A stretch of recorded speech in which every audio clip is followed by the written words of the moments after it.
채널 구독과 시청해주셔서 감사합니다. 좋은 하루 되세요. 이미란 재혼? 가장 큰 충격과 미스테리를 안겨준 코리아나 호텔 사장 부인 이미란 놀라운 이야기가 매우 긴박했던 상황들.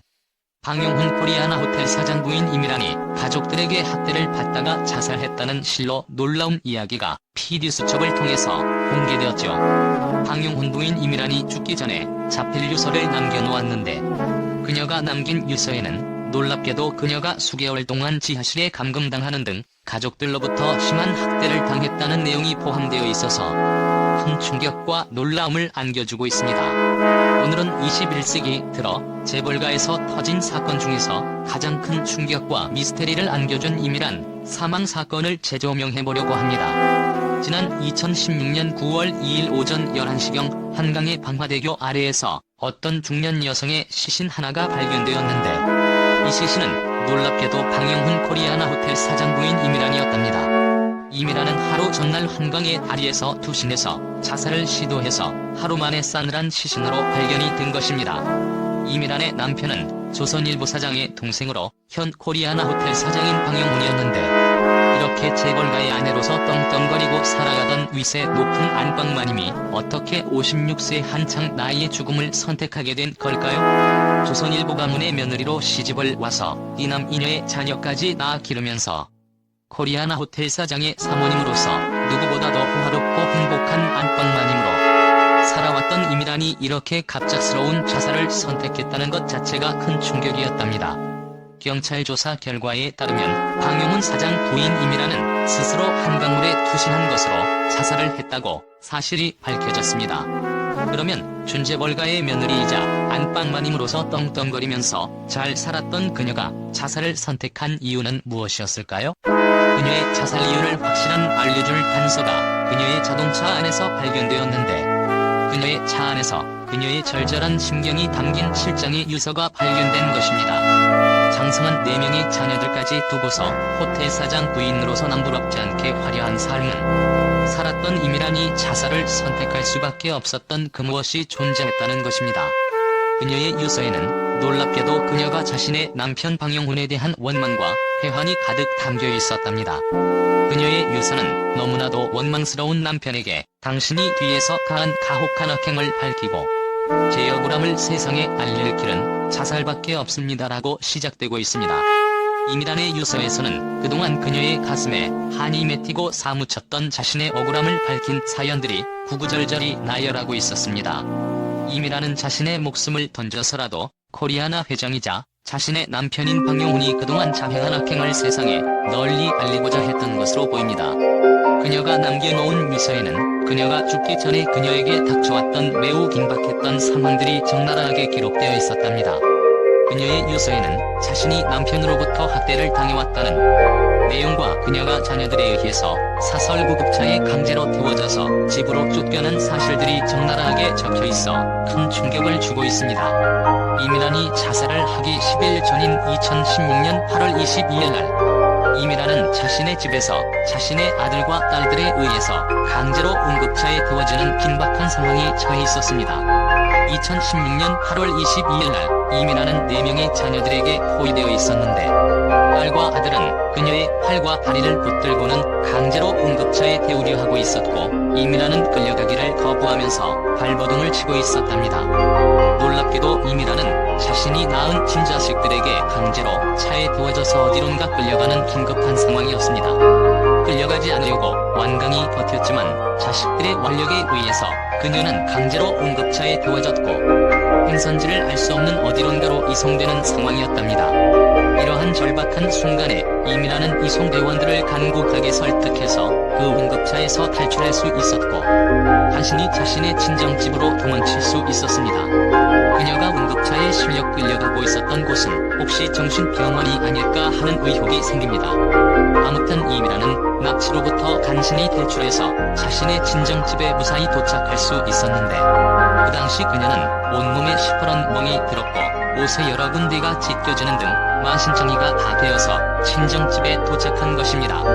그녀가 이토록 처참한 몰골로 친정집에 도착하자 친정 식구들은 엄청나게 놀랐다고 합니다. 조선일보의 대주주이자 호텔 사장 부인으로서 누구보다도 화려하고 행복한 삶을 살고 있어야 할 그녀가 예고도 없고 만신창이의 몸에 되어서 친정집으로 쫓겨왔으니 그녀의 부모님이 놀라는 것은 당연했을 겁니다.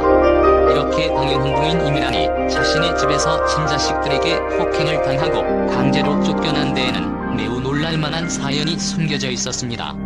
이미란이 남겨놓은 묘서에 의하면 이미란은 사망하기 전 남편에 의해서 강제로 4개월 동안 지하실에 감금을 당해왔다고 하며 또한 남편과 자녀들에게 온갖 욕설과 폭행을 당하는 등 심한 학대를 받아왔다고 합니다. 이러한 그녀의 유서 내용 외에도 그녀의 집에서 가사일을 해왔던 가정부의 말에 따르면 이미란은 수개월 동안 그 집 지하실에 감금당한 채 하루에 고구마 2개와 계란 2개만 먹으면서 연명해왔다고 합니다. 그리고 이미란은 남편과 자식들로부터 모욕적인 폭언과 폭행, 심한 학대를 당해왔다는 것입니다. 그녀의 남편과 그녀가 낳아 기른 친자식들이 그녀에게 이렇게 심한 폭언과 폭행과 학대를 가했다는 것이 진짜 사실이라면 이것은 사람으로서 해서는 안 될 대단히 충격적인 패륜 행위인 것으로 믿어지지 않는 사실입니다. 누가 보더라도 어머니가 자신의 친자식들로부터 심한 학대를 당해왔다는 사실은 결코 납득할 수도 없는 인간 사회에 있어서는 안 될 패륜적인 만행인 것입니다. 왜 이 같은 패륜 행위가 한 재벌가의 집안에서 작용되었던 걸까요? 사실 이미란의 친정 부모님의 전언에 따르면 이미란은 자신의 자녀들을 끔찍이 사랑했고 혼신의 힘을 다 기울여서 자녀들 뒷바라지를 해왔던 모범적인 어머니이자 가정주부였다고 합니다. 더욱이 그녀는 4명의 자식들을 캐나다 유학까지 보내어서 공부시키는 등 자녀들 양육과 교육을 훌륭히 해내었던 자식들을 끔찍이 사랑했던 어머니였답니다. 그런데 장성한 자식들이 이제는 자신을 낳고 키워준 어머니에게 모욕적인 폭언을 행하고 심한 학대를 해왔다는 겁니다. 더욱이 그녀의 남편과 아들과 딸이 모두 합세해서 그녀를 강제로 응급차에 태워서 정신병원 같은 이상한 곳으로 이송해서 감금해버리려는 시도까지 했다는 겁니다. 만약에 이미란이 그 응급차에서 탈출하지 않았다면 그 후에 그녀는 어떻게 되었을지에 대해 아무도 장담하지 못할 만한 상황이었답니다. 이러한 상황은 일반인의 사고로서는 결코 납득이 되지 않는 부분이고 놀라움과 충격을 받을 수밖에 없는 부분이랍니다. 이렇게 자신의 가족들에게 학대를 받아왔던 그녀는 간신히 친정집으로 탈출하는 데 성공했지만 친정집에 온 지 10일 만에 집에서 실종되고 맙니다. 그리고 이미란은 실종된 날의 다음 날인 9월 2일 날 한강의 다리 밑에서 싸늘한 시신으로 발견되었던 겁니다. 죽기 직전 자신의 자동차 안에 7장의 유서를 남겨놓은 채 한강다리에서 자살을 시도했는데 이 당시 그녀의 나이는 56세 젊은 나이였습니다. 이미란이 이렇게 사망한 후 그녀의 친정 식구들은 생전에 그녀에게 폭행과 상해를 입혔던 이미란의 아들과 딸을 폭행과 상해죄의 혐의로 경찰에 고소를 했다고 합니다. 그런데 이미란 사건을 접수한 경찰은 공동존속 상해 혐의로 이미란 자녀들을 입건해 검찰에 송치했는데 검찰은 공동존속 상해 대신 강요죄의 혐의를 적용해 자녀들을 기소했다고 합니다. 그녀가 사망하기 전 친정집으로 도망온 이미란의 온몸에 여러 곳에 시퍼렇게 멍든 자국과 상처들이 있었고 친정 식구들은 그녀의 몸에 난 상처들을 찍은 사진까지 제출해 이미란 자녀들을 고소했다고 합니다. 그럼에도 불구하고 검찰이 공동존속 상해를 처벌 형량이 약한 강요죄로 바꾸어서 기소한 것은 검찰이 봐주기 수사를 한 것이 아닌가 하는 의혹을 불러일으키는 부분입니다. 결국 이미란 상해 사건은 법원에서 재판이 진행되었고 최종 재판에서 이미란의 자녀들은 징역 8월과 집행유예 2년의 가벼운 판결을 받고 풀려나게 되었답니다. 이렇게 이미란 사건은 재판까지 열리고 그녀의 자녀들이 법적 처벌까지 받는 등 일단락되었지만 아직까지도 그녀가 왜 남편과 자식들에게 그토록 심한 학대를 당해왔고 자살로서 생을 마감한 이유는 무엇인지 의문점이 남는 부분입니다. 채널 구독과 시청해주셔서 감사합니다. 좋은 하루 되세요.